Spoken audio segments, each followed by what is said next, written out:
এই সিরাত মাহফিল অনেকদিন যাবত অনুষ্ঠিত হচ্ছে। মাহফিলটার সূচনা লগ্ন থেকে আমি এই মাহফিলে আসি। হযরত মাওলানা মুহিউদ্দিন খান রাহমাতুল্লাহি আলাইহি এবং আমরা তখনকার সময়ে বাইতুল মুকাররমের খতিব হযরত উবাইদুল হক সাহেব রাহমাতুল্লাহি আলাইহি, শাইখুল হাদিস আল্লামা আজিজুল হক সাহেব রাহমাতুল্লাহি আলাইহি, মুফতি ফজলুল হক আমিন রাহমাতুল্লাহি আলাইহি সহ আমরা মিলে একটা সংগঠন করেছিলাম, তার নাম জাতীয় সিরাত কমিটি। ওই সিরাত কমিটির পক্ষ থেকে বাংলাদেশের বিভিন্ন জায়গায় প্রোগ্রাম হতো। এর একটা প্রোগ্রাম জামালপুর কাছারি মাঠ মনে হয়, সেখানেও হতো, এই মাদারগঞ্জ। এরপর থেকে আমি এটাই জানতাম যে সিরাত কমিটির পক্ষ থেকে মাদারগঞ্জের সিরাত সম্মেলন। আজকের হ্যান্ডবিলে লেখা হেফাজতে ইসলাম। একটা জিনিস আপনাদের জানার জন্য বলছি, হেফাজতে ইসলাম বাংলাদেশ 2010 সালে আল্লামা আহমদ শফি রহমতুল্লাহি আলাইহি তখনকার সময়ে চট্টগ্রামের কিছু আকাবির দ্বীন উলামায়ে কেরামকে নিয়ে গঠন করেছিলেন। শাহবাগে নাস্তিক মুক্তাদেরা, ইসলাম বিরোধী শক্তি, ইসলাম বিরোধী বলগারেরা যুদ্ধপরাধীদের বিচারের দাবিতে আল্লাহ এবং আল্লাহর রাসূলকে নিয়ে যখন কটূক্তি শুরু করেছে, রাত্র দিন 24 ঘন্টা অনৈতিক কাজে যখন লিপ্ত হয়েছে, আমাদেরকে ঢাকার থেকে আল্লামা আহমদ শফি রহমতুল্লাহি আলাইহি আহ্বান করেছেন হাটাজারি মাদ্রাসায় বসে। আমরা তখন সেখানে সিদ্ধান্ত নিয়েছিলাম ঢাকা অভিমুখে লং মার্চ হবে এবং সেটা হেফাজতে ইসলামের নাম হবে। এরপর থেকে হেফাজতে ইসলাম গোটা বাংলাদেশে ছড়িয়ে পড়েছেন। শুধু বাংলাদেশ নয়, পৃথিবীর আনাচে কানাচে যেখানে বাংলা ভাষাভাষীরা আছে সেখানে হেফাজতে ইসলাম আছে। এরপর থেকে আপনারা জানেন শাপলা চত্বরের ঘটনা। তারপরে 2021 সালে আমরা মোদী বিরোধী আন্দোলন, ভাস্কর্য এবং মূর্তির বিরুদ্ধে আন্দোলন করেছিলাম। আমাদের হাজার হাজার উলামায়ে কেরামকে গ্রেফতার করে জেলখানার ভিতরে নিয়ে বন্দী করে রেখেছিলেন। এই চড়াই উতরাই হেফাজতের উপর দিয়ে গেছে। 2 বছর জেলে ছিলাম, জেল থেকে বের হয়ে আসছি। হেফাজতে ইসলামের যে সমস্ত কর্ণধারেরা ছিলেন তাদের মধ্যে সর্বশেষ নিশানি আমাদের আকাবির দ্বীনের মুজাহিদে বিল্লাহ মাওলানা জুনায়েদ বাবনগরী রাহমাতুল্লাহি আলাইহি। তাকে আমরা জেলে যাওয়ার সময় রেখে গিয়েছিলাম, কিন্তু জেল থেকে বের হয়ে ওনাকে আর পেলাম না।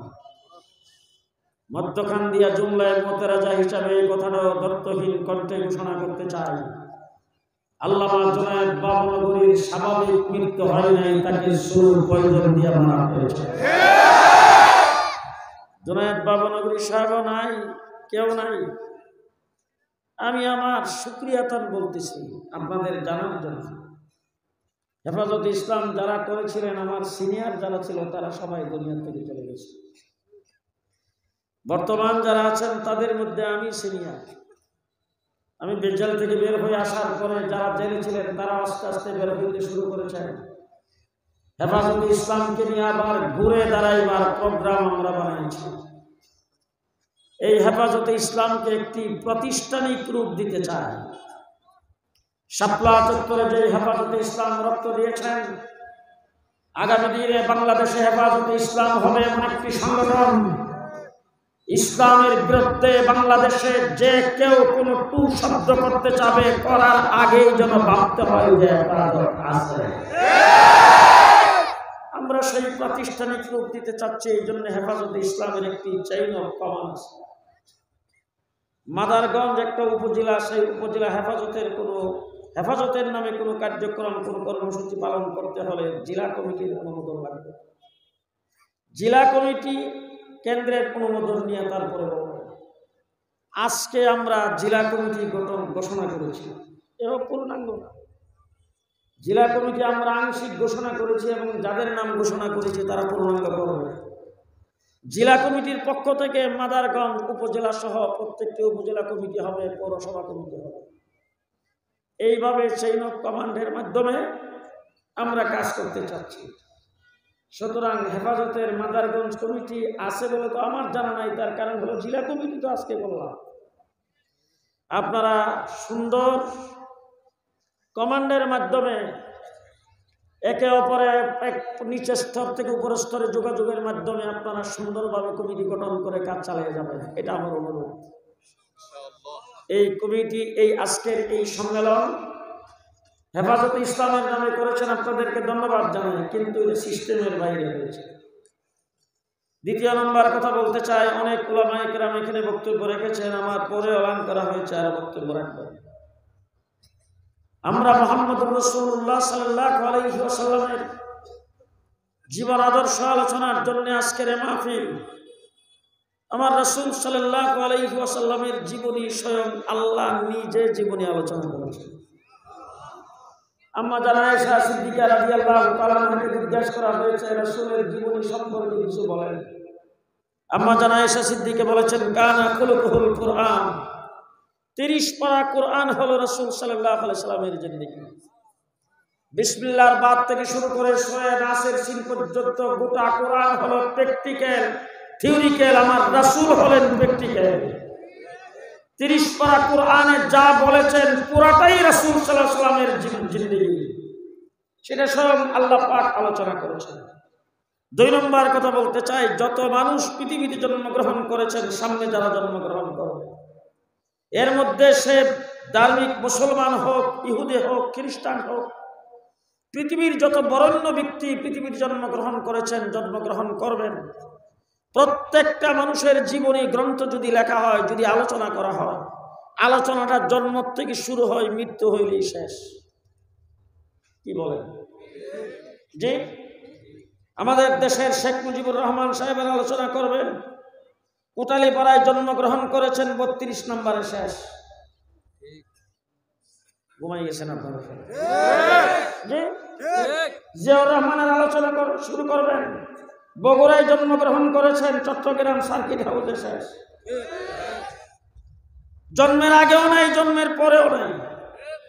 কোন আল্লাহর ওলি বুজুর্গ গাউস কুতুবের আলোচনা করবেন, ইমাম বুখারীর আলোচনা করেন, জন্ম থেকে শুরু হবে, মৃত্যু হইলে শেষ। ইমাম আবু হানিফার আলোচনা করবেন, জন্ম থেকে শুরু, মৃত্যু হইলে শেষ। বাংলাদেশের হাফিজ হুজুরের আলোচনা করবেন, জন্ম থেকে শুরু, মৃত্যু হইলে শেষ। মঈনুদ্দিন চিশতির আলোচনা করবেন, জন্ম থেকে শুরু, মৃত্যু হইলে শেষ। গোটা পৃথিবীর সমস্ত মানুষের আলোচনা জন্ম থেকে শুরু হবে, মৃত্যু হইলে শেষ। একমাত্র ব্যক্তি মুহাম্মদুর রাসূলুল্লাহ সাল্লাল্লাহু আলাইহি ওয়াসাল্লাম, যার আলোচনা পৃথিবী সৃষ্টির 1000 বছর আগের থেকে শুরু, জান্নাতে যায়। জন্ম থেকে শুরুটা। এই জন্য আমরা 12ই রবিউল আউয়াল পালন করি না। তার কারণ হলো 12ই রবিউল আউয়াল থেকে রাসূলের আলোচনা শুরু না, এর আরো আগের থেকে শুরু। রাসূল পৃথিবীতে আগমন করেন নাই, অনেক আগের থেকে শুরু হয়েছে। কোরআন শরীফের ভিতরে একটা সূরা আছে, সূরার নাম সূরা ইয়াসিন। আছে না নাই? এই সূরা ইয়াসিন সম্পর্কে এক রাওয়ায়াতে আছে যে আল্লাহ পাক পৃথিবী সৃষ্টি 1000 বছর আগে সেই সূরা তেলাওয়াত করেছেন।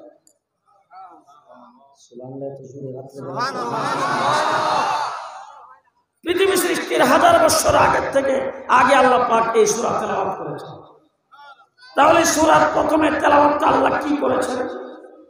ইয়াসিন ওয়াল কুরআনিল হাকিম ইন্নাকা লামিনাল মুরসালিন। খুব ভালো করে বুঝবেন, ইয়াসিন আমার নবীর নাম, আমার রাসূলের সিফতি নাম ইয়াসিন। আল্লাহ পাক ডাক দিয়েছেন, ও আমার মাহবুব ইয়াসিন, ওয়াল কুরআনিল হাকিম, হিকমতে পরিপূর্ণ কুরআনের কসম, ইন্নাকা লামিনাল মুরসালিন, নিশ্চয়ই আপনি সমস্ত রাসূলগণের মধ্যে শ্রেষ্ঠ রাসূল। এবার আমি জিজ্ঞেস করতে চাই, আপনি বাংলা ভাষায় এই শব্দটা কোন জায়গায় ব্যবহার হয়? কোন জায়গায় আপনি এই শব্দটা কোথায় ব্যবহার হয়? একজন ব্যক্তি যদি সম্মানিত ব্যক্তি হয়, তার পরিপূর্ণ সম্মান দিয়ে যদি সরাসরি সামনাসামনি সম্বোধন করা হয়, সেই জায়গায় কি ব্যবহার হয়? আপনি। ঠিক না ঠিক? আপনি শব্দ বাংলা, এইটারই আরবি অক্ষর হইল কা। ওলামায়ে কেরাম এখানে আছে, আরবি গ্রামারে আরবি অক্ষরে আরবি শব্দে সেটাকে কা কা কা, বাংলায় বলা হয় আপনি। তাহলে আপনি যেখানে সম্বোধন হবে সামনাসামনি সরাসরি সম্মানিত কোনো ব্যক্তিকে সম্মান দিয়ে যদি সরাসরি ব্যবহার করা হয়, সেখানে বাংলা ভাষায় ব্যবহার হয় আর আপনি, আর আরবিতে ব্যবহার হয় কা। কোরআন শরীফের 30 পারার ভিতরে আল্লাহ পাক যত জায়গায় আল্লাহর হাবিবের কে সম্বোধন করেছেন, সব জায়গায় এই একটা অক্ষর ব্যবহার করেছেন। ওয়ামা আরসালনাকা, আসেনি কোরআন শরীফে? ইন্না আরসালনাকা ফালা রাব্বিকা ফালানুওয়াল্লিয়ান্নাকা ফাওয়াল্লি ওয়াজহাকা ফাওয়াল্লি ওয়াজহাকা লা তুহাররিক বিহি লিসানাকা ইয়া আইয়ুহাল মুদ্দাসসির কুম ফাআনজির ফারাব্বাকা ফাসিয়াবাকা ওয়াদদুহা ওয়াল্লাইলি ইযা সাজা মা ওয়াদ্দাআকা রাব্বুকা ওয়ামা কালা ওয়ালাল আখিরাতু খায়রুল লাকা মিনাল উলা ওয়ালা সাওফা ইউতিকা রাব্বুকা ফাতারদা আলাম ইয়াজিদকা ইয়াতীমান ফাআওয়া ওয়া ওয়াজাদাকা দাল্লান ফাহাদা ওয়া ওয়াজাদাকা আইলান ফাআগনা আলাম নাশরাহ লাকা সাদরাকা ওয়া ওয়াদানা আনকা বিজরাকা আল্লাযী আনকাদা যাহরাকা ওয়া রাফা'না লাকা যিকরাকা ইন্না আ'তাইনাকা ফাসাব্বিহ বিহামদি রাব্বিকা। আল্লাহ 30 পারা কোরআন শরীফের যেদিকে আপনি তাকাবেন সেই দিকে আল্লাহর হাবিবকে আল্লাহ পাক সম্বোধন করেছেন কা কা বলে, অর্থাৎ আল্লাহর হাবিব আল্লাহর সামনে সব সময়ের জন্য উপস্থিত। পৃথিবী সৃষ্টির 1000 বছর আগে আল্লাহ পাক বলেছেন ইন্নাকা লামিনাল মুরসালিন, নিশ্চয়ই আপনি সমস্ত রাসূলগণের মধ্যে শ্রেষ্ঠ রাসূল। এই জন্যই রূহের জগতে যখন আল্লাহ পাক প্রশ্ন করেছেন আলাস্তু বিরাব্বিকুম, আমি কি তোমাদের প্রভু নই? এবার জিজ্ঞেস করতে চাই, কোন মানুষের যদি ইন্টারভিউ নেওয়া হয়, কার ইন্টারভিউ নেওয়া হয়? যে পড়ছে না যে না পড়ছে তার? আমাদের মাদ্রাসাগুলিতে দাওরা যখন ভর্তি হইতে আসে, আমরা মেশকাতের ইন্টারভিউ নিই। কি বলেন? মেশকাত শরীফ ভর্তি হইতে আসলে জালালের ইন্টারভিউ নেই। যেটা পড়ছে সেটার ইন্টারভিউ হয়, যে পড়ে নাই তার কোনো ইন্টারভিউ নাই। এবার জিজ্ঞেস করতে চাই, আদম থেকে আমাদের নবী পর্যন্ত যারা রূহের জগতে ছিলেন, আল্লাহ পাক যেখানে প্রশ্ন করেছেন সেখানে ছিলেন, ওই জায়গায় কি আদম আলাইহিস সালাম কোনো কলেজের ছাত্র? ইব্রাহিম আলাইহিস সালাম কোনো কলেজে পড়ছে? হ্যাঁ, 1,24,000 নবী কোথাও পড়ে নাই। নবীর উম্মত যারা আছে তারা কোথায় পড়ছে? আমরা ছিলাম তো সেই রূহের জগতে, যেখানে আল্লাহ প্রশ্ন করেছেন সেখানে আমরা ছিলাম কিনা?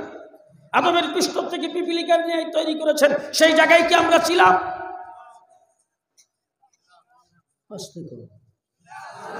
ছিলাম না? সেই জায়গায় আমরা সবাই ছিলাম। ফেরাউনও ছিল, নমরুদও ছিল, হামানও ছিল, সাদ্দাদও ছিল, Abu Jahl, Abu Lahab, Abu Talib, Trump, Joe Biden, Obama, Bush, কাওয়া কাদের, সবাই ছিল ওখানে। ঠিক না ঠিক? সেই জায়গার ভিতরে আল্লাহ প্রশ্ন করেছেন আমরা কি কোনো কলেজের ছাত্র? একটা অক্ষর কোথাও পড়ছি?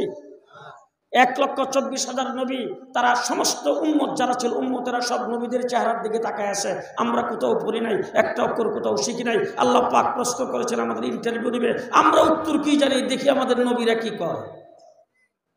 1,24,000 নবী, আদম থেকে ঈসা আলাইহিস সালাম পর্যন্ত সমস্ত নবীরা তাকায় আছে আমার আপনার নবী মুহাম্মদুর রাসূলুল্লাহ সাল্লাল্লাহু আলাইহি ওয়াসাল্লামের দিকে, যে উনি হলেন বিশ্ব জগতের মুআল্লিম। দেখি মুআল্লিমে কি করে। এবার ওনারা সেই জায়গার মধ্যে কেন তাকাইলেন? আমাদের নবীর চেহারার দিকে কেন তাকাইলেন? উনি মুআল্লিম কি করে হলো? ওনাকে পৃথিবী সৃষ্টির 1000 বছর আগে আল্লাহ সামনে বসায় পড়াইছে। ইন্নাকা লামিনাল মুরসালিন, নিশ্চয়ই আপনি সমস্ত রাসূলগণের মধ্যে শ্রেষ্ঠ রাসূল। সমস্ত নবী তাকায় আছেন আমার নবীর চেহারার দিকে। আমার নবী সর্বপ্রথম এই প্রশ্নের উত্তর দিয়েছেন বালা। রাসূলুল্লাহ সাল্লাল্লাহু আলাইহি ওয়াসাল্লাম সেই উত্তর দেওয়ার পরে 1,24,000 পয়গম্বরের মুখ থেকে বালা বের হয়েছে। সমস্ত উম্মত তখন বলছেন বালা। আলোচনা কোথা থেকে শুরু? রূহের জগতে আল্লাহ তাবারক ওয়া তাআলা কোরআন শরীফের ভিতরে বর্ণনা করেছেন, ওয়া ইজ আখাযাল্লাহু মিসাকান নাবিয়্যিন। রূহের জগতে আল্লাহ তাবারক ওয়া তাআলা সমস্ত নবীদেরকে সেখানে জমায়েত করেছেন। জমায়েত করে সেই জায়গার ভিতরে সেমিনার আহ্বান করেছেন। সেমিনারের আলোচক হলেন স্বয়ং আল্লাহ। আলোচনার বিষয়বস্তু হলো মুহাম্মাদুর রাসূলুল্লাহ। শ্রোতা হলেন 1,24,000 নবী। ভালো করে বুঝেন, ভালো করে বুঝেন। সেমিনারের শ্রোতা 1,24,000 নবী। সেমিনারের আলোচ্য বিষয় মুহাম্মাদুর রাসূলুল্লাহ। আলোচক স্বয়ং আল্লাহ। সেই জায়গার ভিতরে আল্লাহ পাক আলোচনাটা কি করেছেন? লামা আতাইতুকুম মিন কিতাবি ওয়া হিকমা। উলামায়ে কেরাম এখানে আছে, সবক শোনাইবার জন্য বলছেন। লামা আতাইতুকুম মিন কিতাবি ওয়া হিকমা। আদম থেকে ঈসা পর্যন্ত সমস্ত নবীদেরকে আল্লাহ পাক বলছেন, লামা আতাইতুকুম মিন কিতাবি ওয়া হিকমা। তোমাদেরকে দুনিয়াতে প্রেরণ করা হবে, নবুয়ত দেওয়া হবে, রিসালাত দেওয়া হবে। মিন কিতাবি ওয়া হিকমা, কিতাব থেকে কিছু আর হিকমত থেকে কিছু কিছু তোমাদেরকে দেওয়া হবে। মিন কিতাবি ওয়া মিন হিকমা। মিন কিতাবি ওয়া হিকমা, কিতাব থেকে কিছু আর হিকমত থেকে কিছু তোমাদেরকে দেওয়া হবে। এরপরে কি বলছেন? সুম্মা জাআকুম রাসূল। সুম্মা জাআকুম রাসূল। জেনে রাখো, আদম থেকে ঈসা পর্যন্ত সমস্ত নবী তোমাদের সকলকে দুনিয়াতে প্রেরণ করার পরে সুম্মা জাআকুম রাসূল, আমার রাসূলকে তোমাদের সকলের পরে দুনিয়াতে পাঠানো হবে। সুম্মা খতমে নবুয়তের দলিল। সুম্মা শব্দ খতমে নবুয়তের দলিল। সুম্মা জাআকুম রাসূল, তোমাদেরকে হিকমত থেকে কিছু, কিতাব থেকে কিছু কিছু করে দেওয়া হবে। সুম্মা জাআকুম রাসূল, তোমাদের সকলের পরে আমার হাবিবকে দুনিয়াতে প্রেরণ করা হবে। তার পালা যখন আসবে তখন ইন্না আতাইনাকা আল কাউসার, আমার খাজিনার অপরন্ত ভান্ডার সব তার ঝুলিতে দিয়ে দেওয়া হবে। তোমাদেরকে কিতাব থেকে কিছু, হিকমত থেকে কিছু কিছু দেওয়া হবে।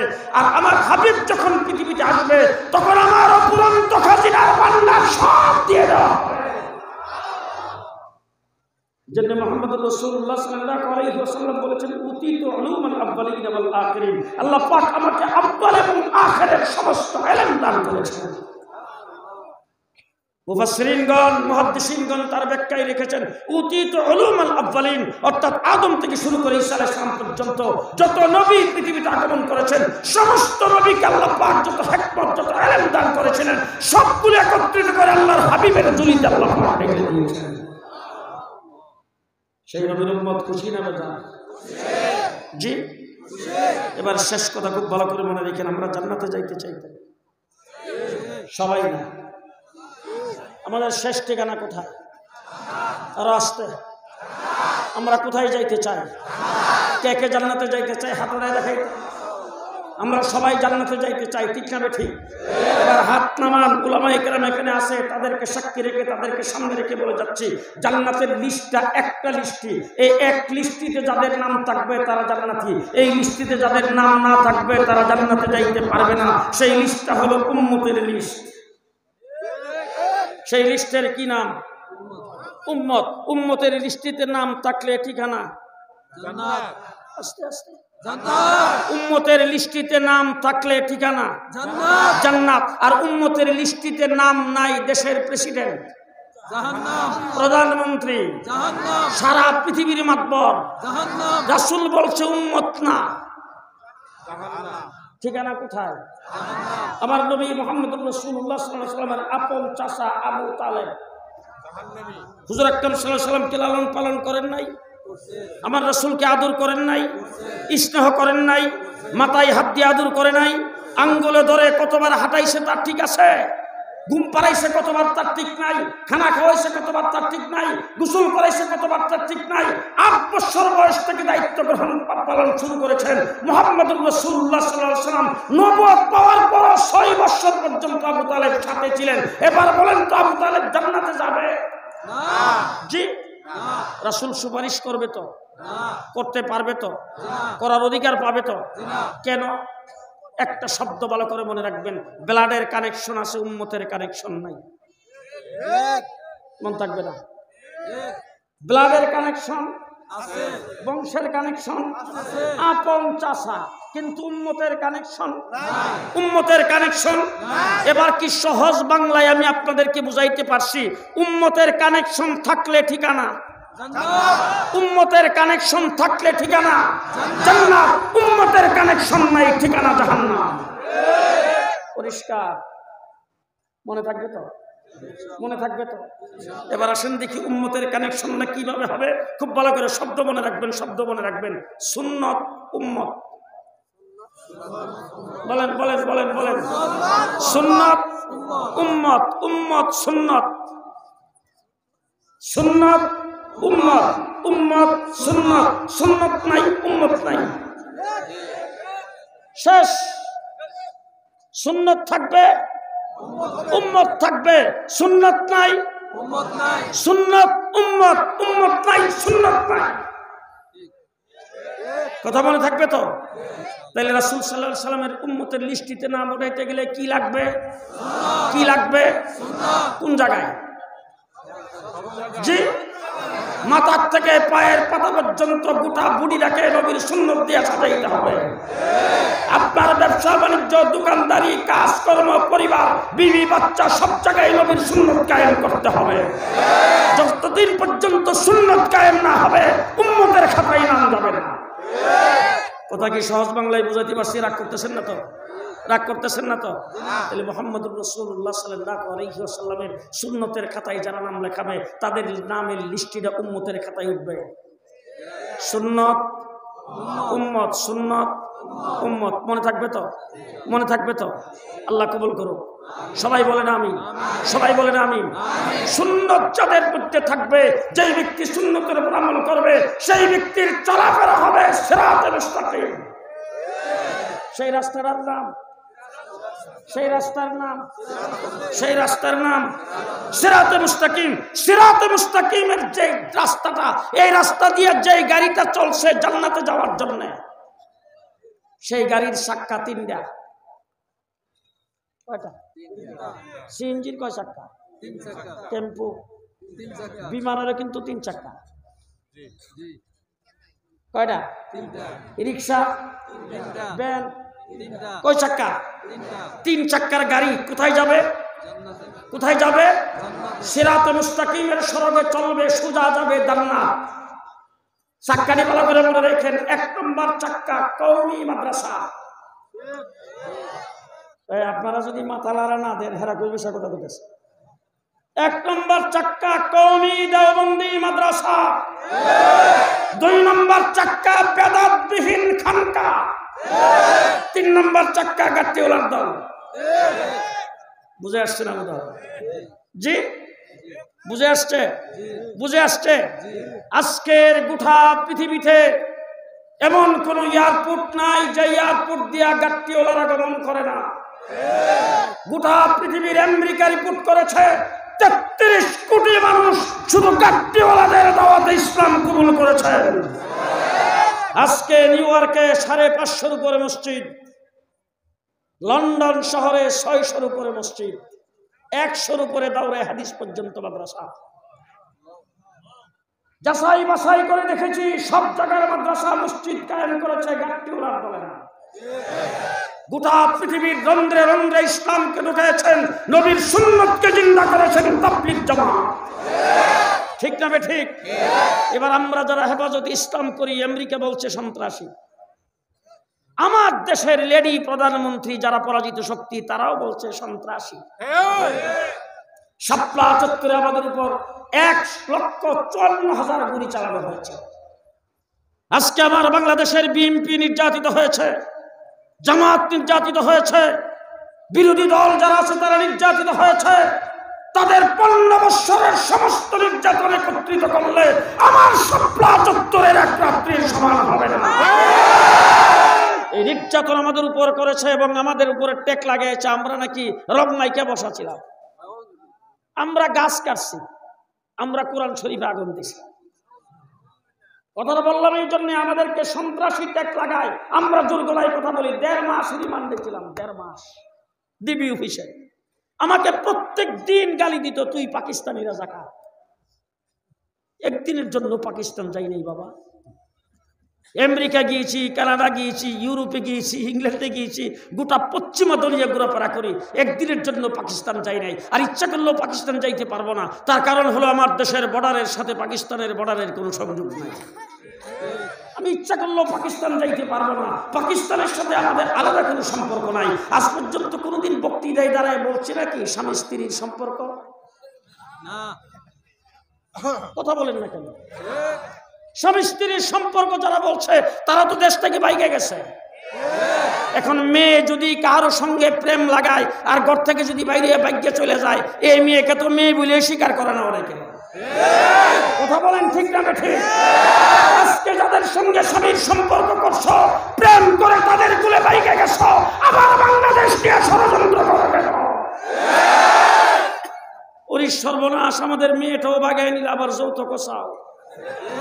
ঘটনাই তো বুঝলাম না। বক্তৃতার মধ্যে দাঁড়ায় বলতো পালাবো না। তোমরা এখন গেলা কোথায়? পরিষ্কার ভাষায় বলতে চাই, আমাদেরকে যারা পাকিস্তানি রাজাকার বলেছ, আমরা পাকিস্তান নয়, কোন দেশের রাজাকার নয়, তোমরা সবাই ইন্ডিয়ানের রাজাকার। আজকে ইন্ডিয়ানের রাজাকারদের মাধ্যমে বাংলাদেশ হুমকির সম্মুখীন। সচিবালয়ে তারাই আগুন দিয়েছে। দেশের বর্তমান অন্তর্বর্তীকালীন সরকারকে অস্থিতিশীল করার জন্য, অন্তর্বর্তীকালীন সরকারকে ফসাদে ফেলাইবার জন্য, অন্তর্বর্তীকালীন সরকারকে অকার্যকর করার জন্য তাদের ষড়যন্ত্র চলছে। সেই ষড়যন্ত্র আমাদের সকলে মিলে রুখে দিতে হবে। প্রস্তুত আছেন তো? প্রস্তুত আছেন তো? ইনশাআল্লাহ। যেই কথাটা আপনাদের সামনে বলতে চাই, আমার ভাইয়েরা নির্যাতিত হয়েছে, অনেক নির্যাতন আমাদের উপর দিয়ে গেছে।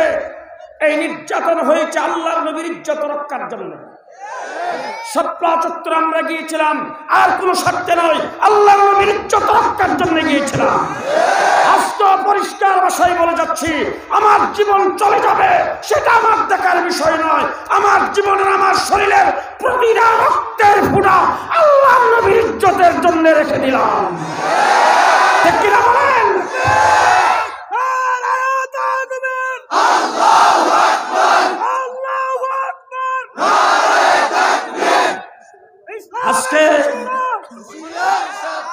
আজকে গোটা পৃথিবীতে তাবলীগ জামাত দ্বীনের কাজ করেছেন।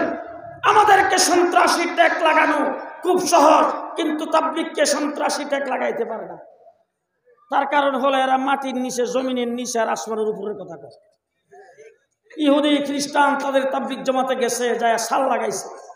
সাল লাগাই এসে রিপোর্ট দিছে যে পুরা 1 বছর তাদের সঙ্গে থাকলাম, তারপরে জামাতের আমির হইলাম, নিজে জামাত পরিচালনা করলাম। কিন্তু তাদের দেখা গেছে ট্রাম্প ক্ষমতায় গেল না, জো বাইডেন গেল, ইলেকশন হইল না হইলে এইগুলো নিয়ে কোনো আলোচনাই নেই। তারা 24 ঘন্টা আসমানের উপর আর জমিনের নিচে কথা কয়। সন্ত্রাসী ট্যাগ লাগানো সম্ভব না, কিন্তু তাদের কলিজা আঘাত করে ফেলেছে। এখন এই তাবলীগ জামাতকে কিভাবে ফিতনার সৃষ্টি করে, তাবলীগকে কিভাবে নস্যাৎ করবে, এই জন্য মাওলানা সাহেবকে খরিদ করেছেন। কথা মনে থাকবে তো? মনে থাকবে তো? শুধু একটা কথা বলতে চাই, কোরআন শরীফে 1 অক্ষর পড়লে কয়টা নেক? 10। জি, কয়টা নেক? 10টা নেক। এরা অর্থ সহ, অর্থ বুঝা পড়লে, জি, অর্থ বুঝা পড়লে। এবার দৃষ্টান্ত স্বরূপ বলতে চাই, আমাদের মাদ্রাসাগুলিতে অনেক লোকজন আসে না কোরআন শরীফের এই খতম পড়াইবার জন্য। আমার মাদ্রাসায় আসে।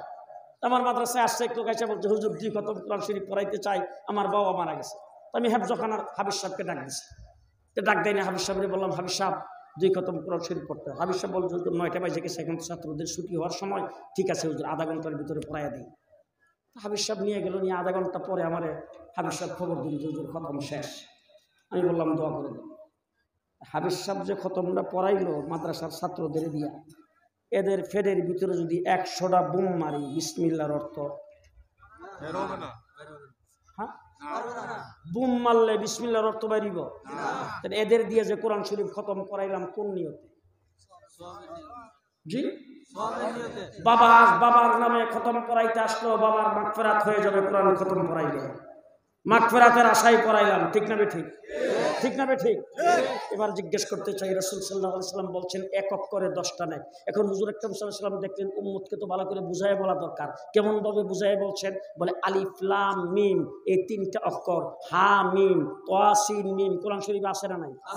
এই অক্ষরগুলি যেখানে আছে সূরার প্রথম দিক দিয়া আমি যতটুকু পর্যন্ত নালায়েক যতটুকু পড়ছি তাফসীরের কিতাব, সব তাফসীরে দেখছি আল্লাহু আলাম।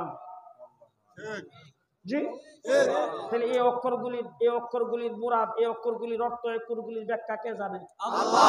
আরো জোরে আল্লাহ। কিন্তু রাসূল সাল্লাল্লাহু আলাইহি ওয়াসাল্লাম বলছেন আলিফ লাম মিম একসাথে টান দিয়া একসাথে লেখা, একসাথে পড়তে হয়, মধ্যখানে কোনো শ্বাস ছাড়াছাড়ি নাই। এই জন্য উম্মত তোমরা ভাবতে পারো 3টা অক্ষর মিলে যেহেতু একসাথে লেখা, এই জন্য নেক বোধহয় একটা পাইবা। রাসূল বলেন না, আলিফ হারফুন লাম হারফুন মিম হারফুন, আলিফ 1 হরফ লাম 1 হরফ মিম 1 হরফ, 3টা অক্ষর পড়বা 30টা নেক পাইবা। তাইলে রাসূল বলেন যেটার অর্থ আল্লাহ ছাড়া আর কেউ জানে না, মানুষ যেটার অর্থ করতে পারে না, সেটা সম্পর্কে রাসূল বলেন এক একটা অক্ষরে 10টা নেক। মাওলানা সাহেব বলেন কোরআন না বুঝা পড়লে ওয়াজিব তরকের গুনাহ।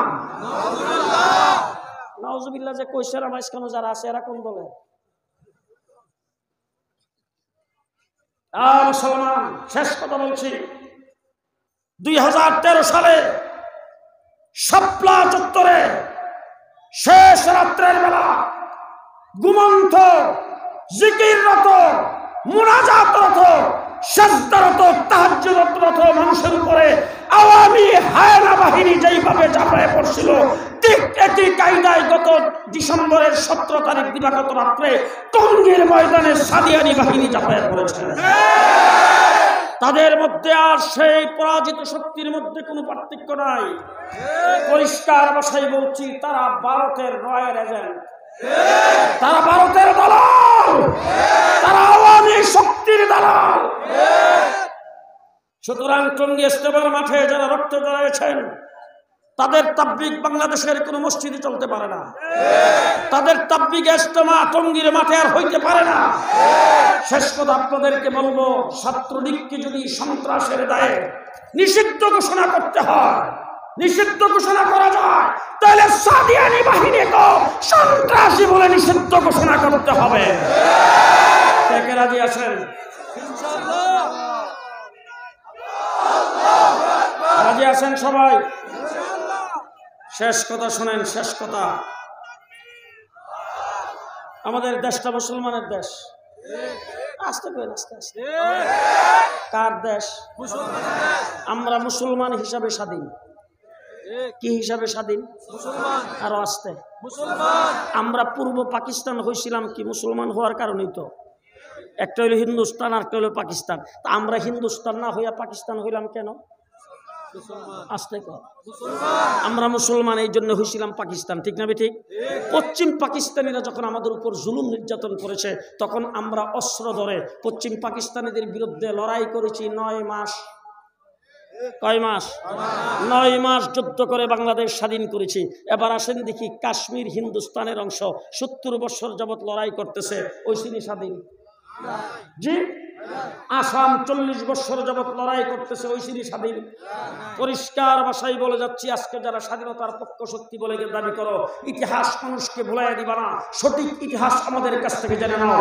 আমরাও যদি মুসলিম মেজরিটি না হতাম, হিন্দুস্তানের অংশ হতাম, 70 বছর লড়াই করো স্বাধীনতা অর্জন করতে পারতাম না। স্বাধীনতার মূলে আমরা মুসলমান, কথা কয় না? স্বাধীনতার মূলে আমরা মুসলমান। 54 বছর হয়েছে দেশ স্বাধীন। কয় বছর? সর্বপ্রথম শেখ মুজিব সাহেব আইসা ঘোষণা দিল আমার সোনার বাংলা। একজনে মুভি করছে, আরেকজনে খাইছে। দ্বিতীয় নম্বর আরেকজন আইসা বলল সবুজ বাংলা। 3 নম্বর আরেকজন আইসা এরশাদ চাচা আইসা বলল নতুন বাংলা। লেডি প্রধানমন্ত্রী ক্ষমতা আইসা বলল আধুনিক বাংলাদেশ। কিছুদিন পরে বলল মডার্ন বাংলাদেশ। তারপরে ঘোষণা দিলেন ডিজিটাল বাংলাদেশ। পদ্মা সেতু উদ্বোধনের সময় বললেন স্মার্ট বাংলাদেশ। কাঁচা মরিচের কেজি 1200 টাকা। সব বাংলা দেখা শেষ। জুলাই আগস্টের আন্দোলনে রক্তক্ষয়ী যুদ্ধের মাধ্যমে হাজার হাজার মানুষের জীবন দিয়ে যেই শক্তিকে বাংলাদেশের উপর থেকে বিদায় করেছে, নতুন ভাবে যেই বিপ্লব বাংলাদেশে ঘটেছে, আগামী দিনে দেশ হবে ইসলামের বাংলাদেশ। ইসলামের বাংলাদেশ কে কে রাজি আছেন? ইসলামের বাংলাদেশ, ইসলামের বাংলাদেশ করার জন্য যদি আবার শাপলা চত্বরে যাইতে হয়, প্রস্তুত না? প্রস্তুত আছেন তো? কাপড়ের কাপড় নিয়ে যদি মাঠে নামতে হয়, প্রস্তুত আছেন তো? ইনশাআল্লাহ। আল্লাহ কবুল মঞ্জুর করুক। সকলে বলেন আমিন। নাসরুম মিনাল্লাহ, ফাতহুন কারীম, আবাশশিরিল মুমিনিন। আসসালামু আলাইকুম ওয়া রাহমাতুল্লাহি ওয়া বারাকাতুহু।